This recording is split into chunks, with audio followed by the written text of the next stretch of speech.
Hello and hi all.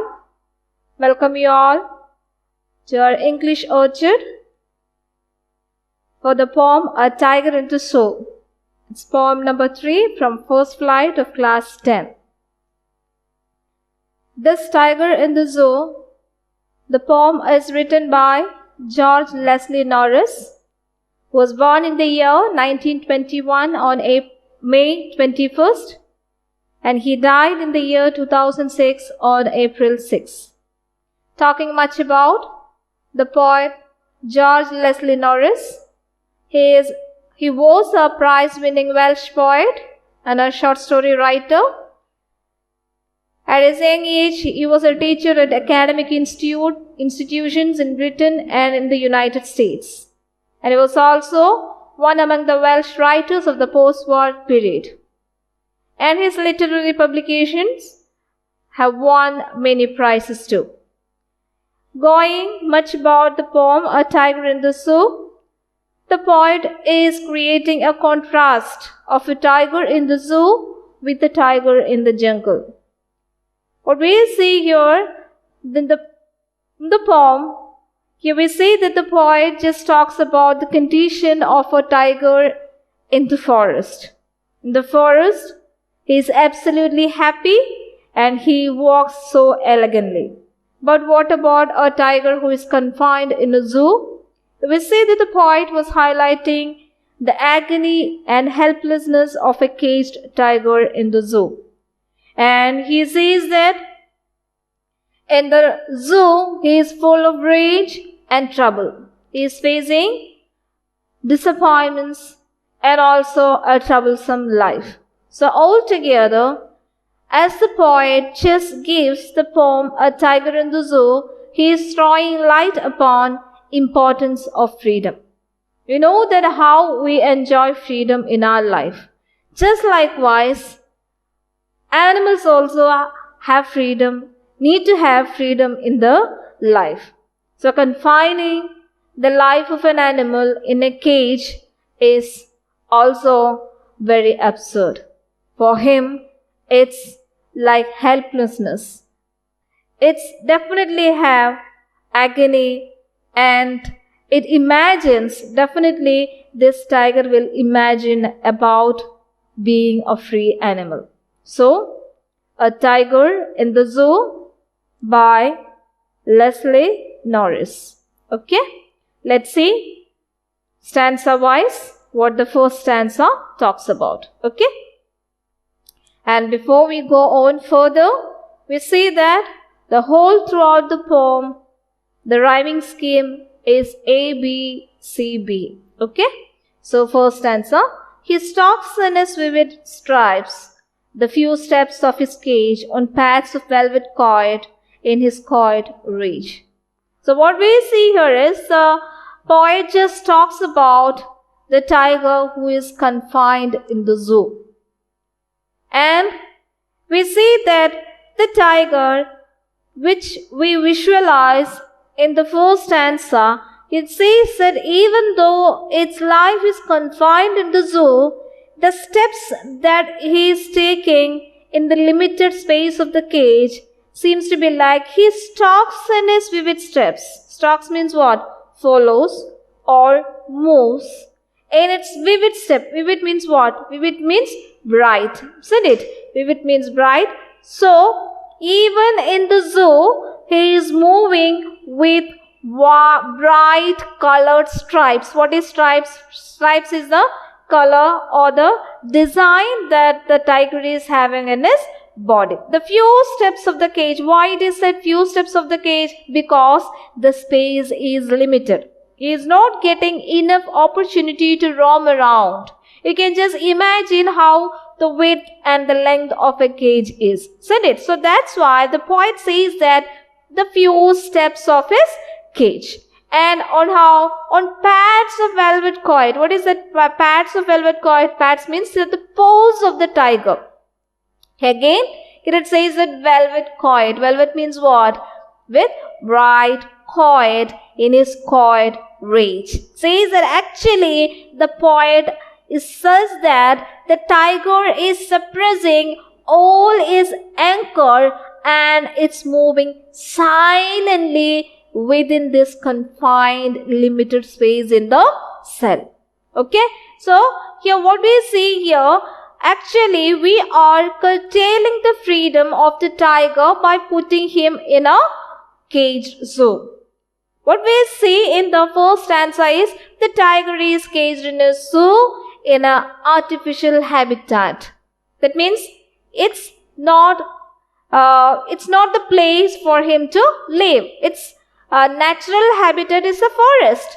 It should walk freely. So because of that reason, he is angry, and he will see that with the beautiful stripes of his skin and like the velvet soft spores, he was just moving very silently inside the cage. Here, inside the cage, the tiger is not at all happy, but it seems to be very silent because it's angry. And we see that even the freedom of movement is curtailed. And he is truly a victim of human cruelty. For our enjoyment, we have put this tiger in a cage. And here we see that even though the tiger is in the cage, its appearance seems so elegant and proud. And also we see that the tiger doesn't enjoy in being a tool for enjoyment. Enjoyment for whom? Enjoyment for the people who comes there in the zoo. So that is what the first stanza just talks about. An elegant tiger walking in the limited space of the cage. He is very angry, but he is suppressing this attitude with his silent, quiet walks. Okay? And now coming to the next stanza, in stanza 2, here we see that he should be lurking in shadow, sliding through the long grass near the waterhole where plump deer pass. In this second stanza, the poet just talks about its natural habitat. Actually, we have seen in first stanza that it was confined his life in a caged zoo, and there is limited space for the tiger to move, isn't it, for its movement. But what if the tiger is in its natural habitat? Here, maybe the tiger says that he should be lurking in shadow. What is lurking? What is that? Actually, lurking means remain hidden, to prey. And he should be moving very softly, trying to hide himself in the shadow of what? Long grass. Sliding through long grass. Sliding through long grass means what? It's just moving silently without making any noise. And actually where? It's the favorite place of the tiger to be. What is it? Near the waterhole, where plump deer pass. And this is the favorite place of tigers when they are in their natural habitat. When they are in the zoo, definitely they wish to be near the waterbeds, near the pool, near the river. Why? Because that is the place where plump deer pass. Plump means what? Fat deer comes for drinking water from the pool or from the river. So here it says that what we see here, in the natural habitat, the tiger seems very happy, because this is the real world where he is designed to be living his life, or designed to live his life. And we see that he is a real dweller of the jungle, in the green world, in the midst of the thick forest, long grass. And being a natural habitat of this place, he walks with great pride. And whenever he happens to see what? Plump deer, he hides behind the long grass, moves very silently in order to, catch its prey. And he moves among the tall grass undetected by whom? By the deers, isn't it? And he hides in the shadow in order to catch its prey. And he approaches very quietly, silently to the waterhole to hunt his favorite plump deer. Okay? Because the plump deers, the fat deers, that they comes to this waterbed in order to drink water. So this is how a tiger in its real world enjoys freedom. Isn't it? This is how the movement of the tiger is. It's not limited. It's not a limited space. It can move all around with great pride and elegance. Isn't it? And whenever and whatever he wants, he can just hide beneath the long grass to hunt for his favorite deer, who comes near the water to drink water. Isn't it? This is one of the main factors that we need to understand, that this is one attitude, one behavior of the tiger in order to maintain the balance of the ecology. Isn't it? And we can't curtail the freedom. And here we see that he is very happy. Isn't it? So the poet says that how he responds in a natural habitat, how he is like to live in his real world is said in the second stanza. Now coming to the third stanza, here we see that he should be snarling around houses at the jungle's edge, baring his white fangs, his claws, terrorizing the village. What we see here in the third stanza is, if he was in his natural habitat, definitely he'll move towards the outskirts of the forest. For what? In order to frighten whom? In order to frighten the villagers.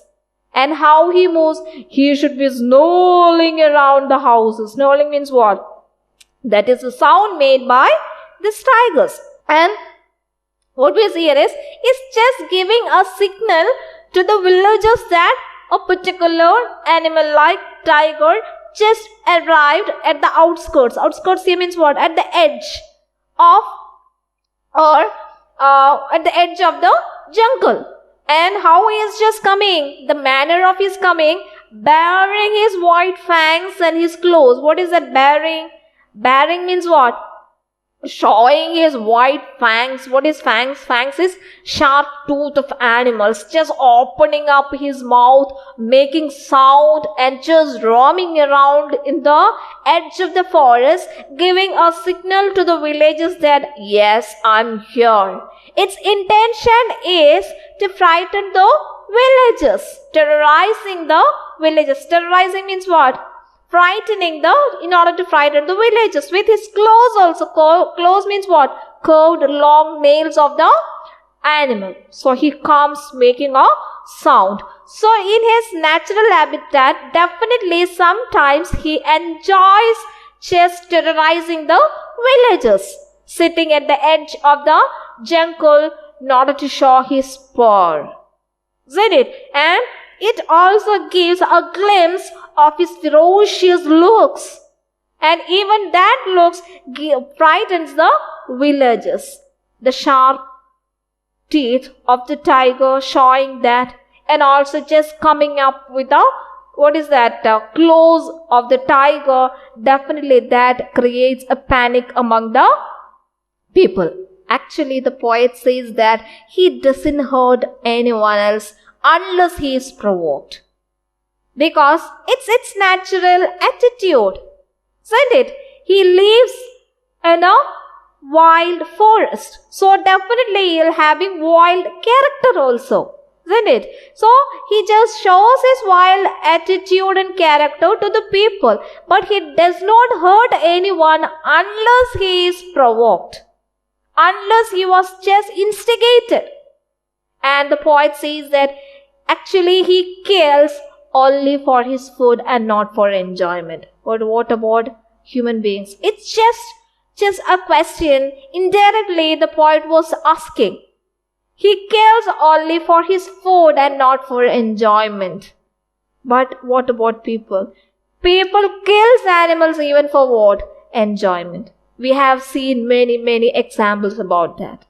Isn't it? Its only intention is when he was in its natural habitat, it just enjoys its life to the fullest.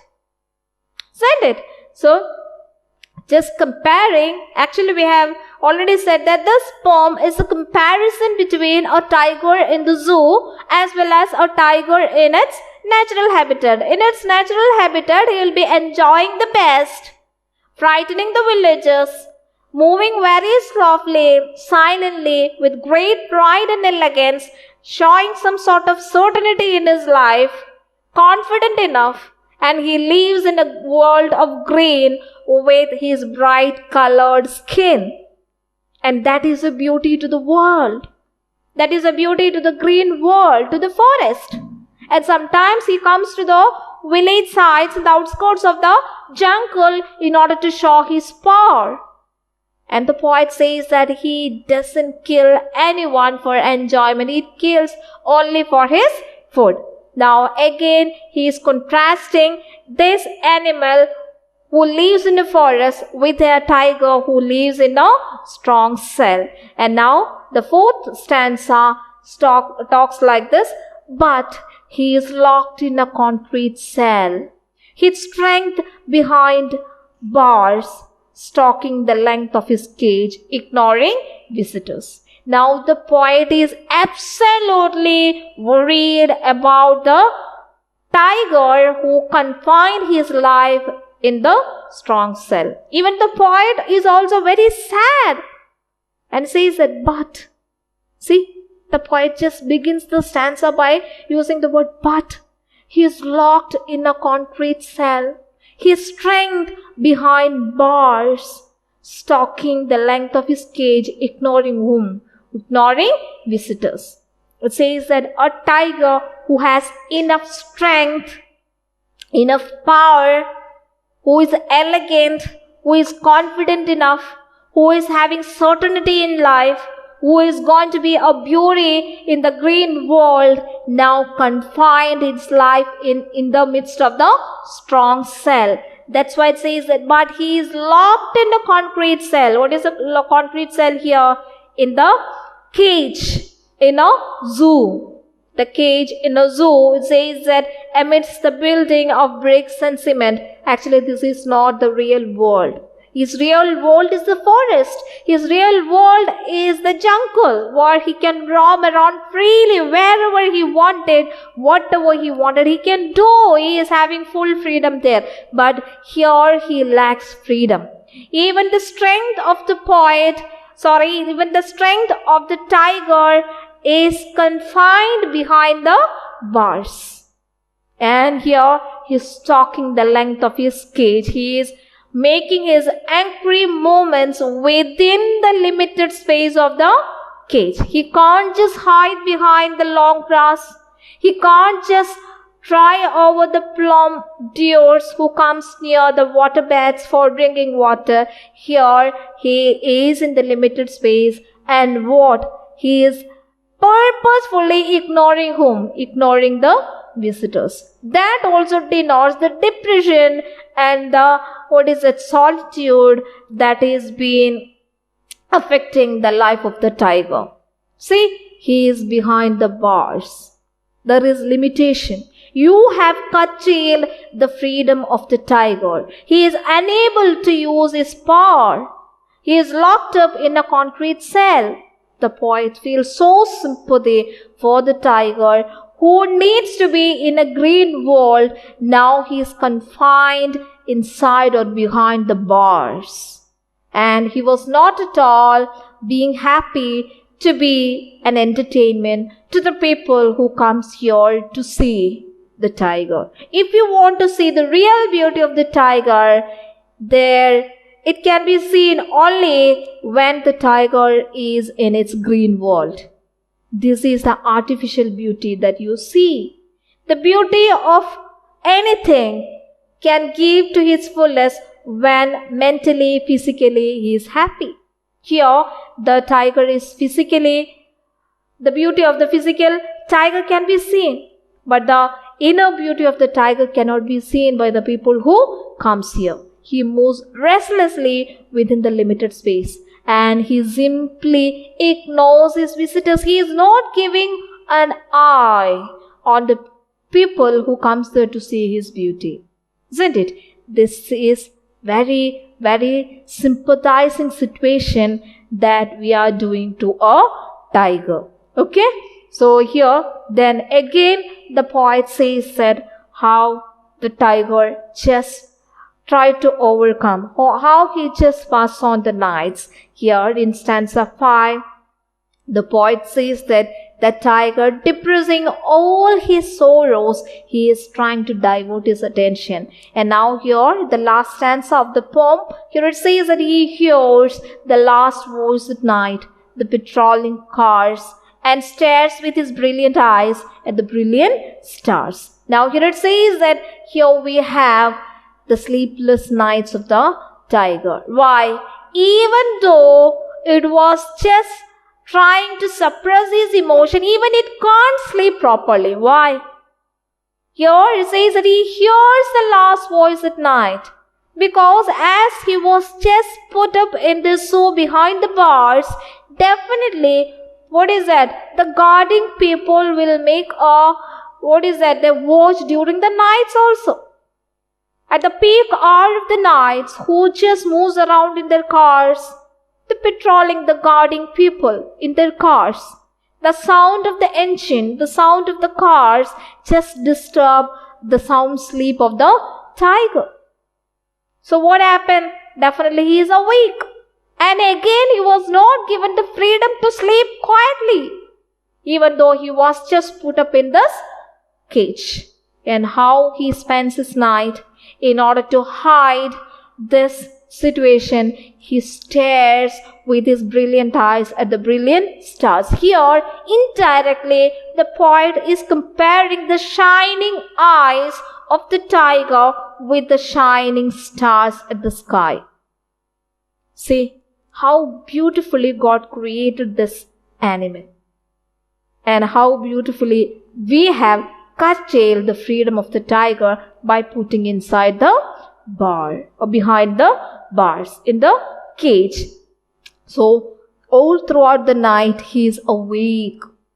Why? Because he hears the sound of the patrolling cars who just makes a round to see how things are going on. The guards who moves in car does not allow the tiger to sleep.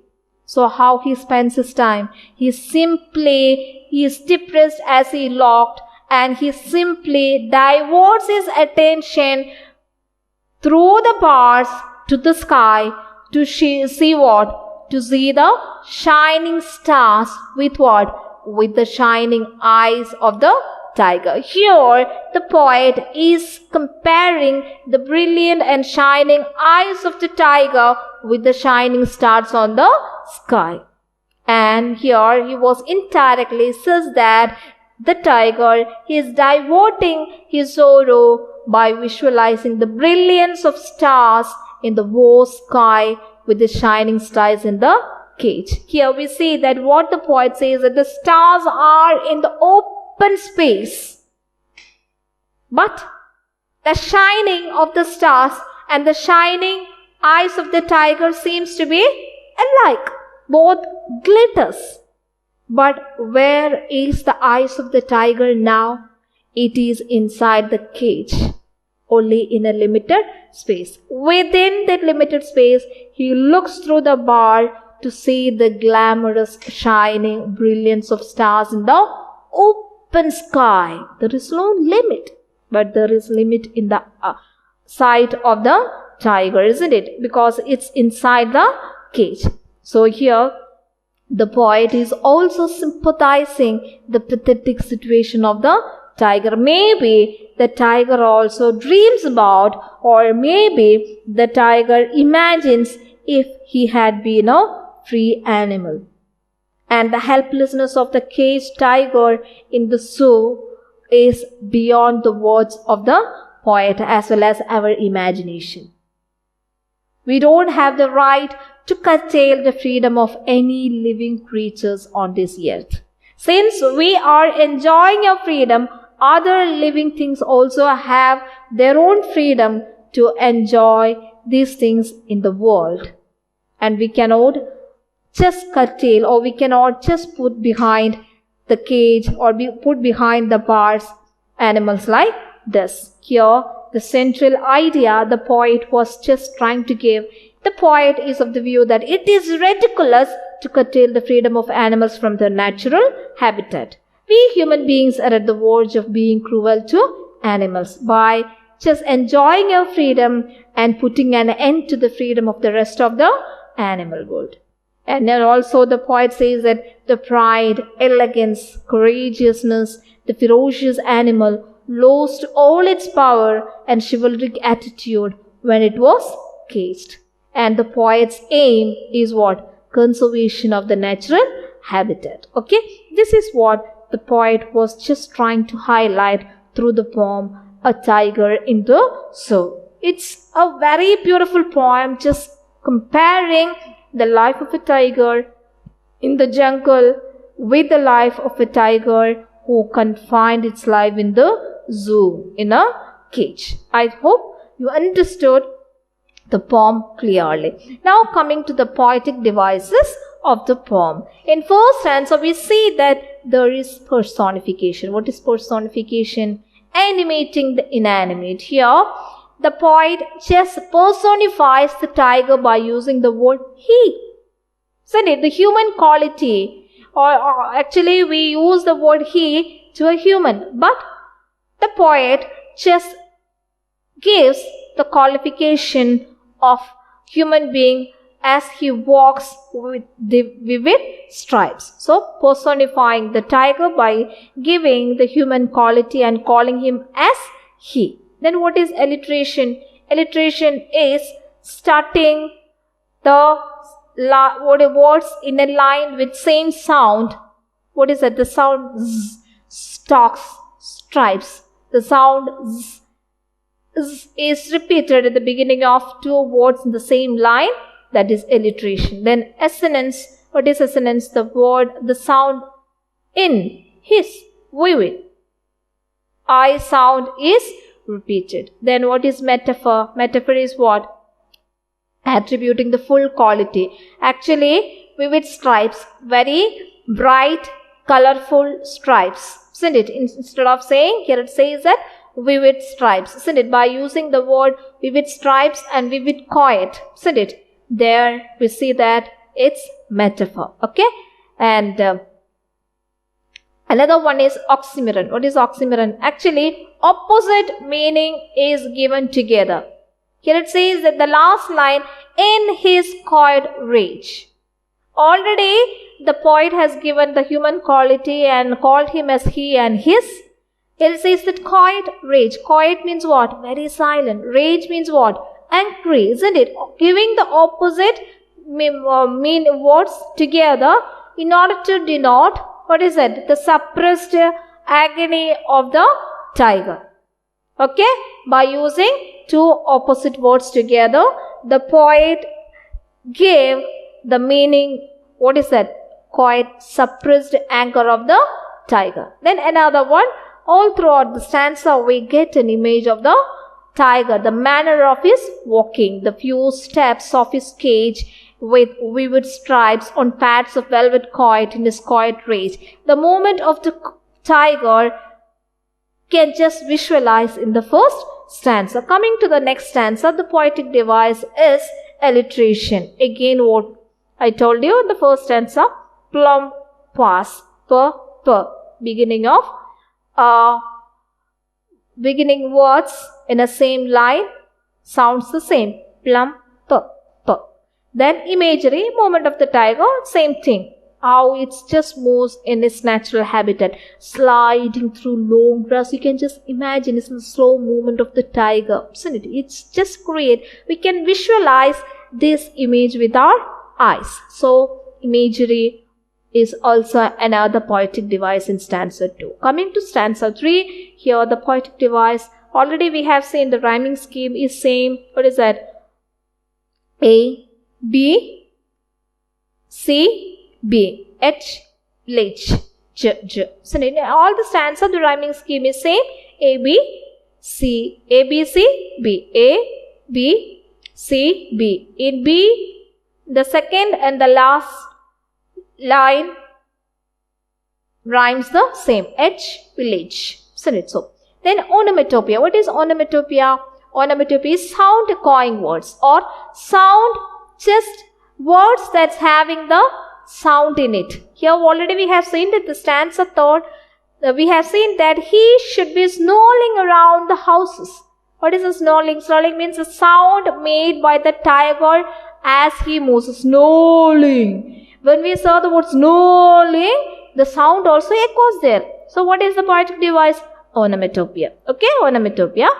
And the onomatopoeia means sound echoing words. When we saw the word, when we have to pronounce the word, we have to, he should be snarling around the house. Even the pronounce itself, it has the sound. So that is onomatopoeia. In stanza 4, same rhyming scheme, A, B, C, B. Bars, sitters. Bars, sitters. Okay. Then personification, same in the last stanza also, personification by just addressing him with the word his. Okay.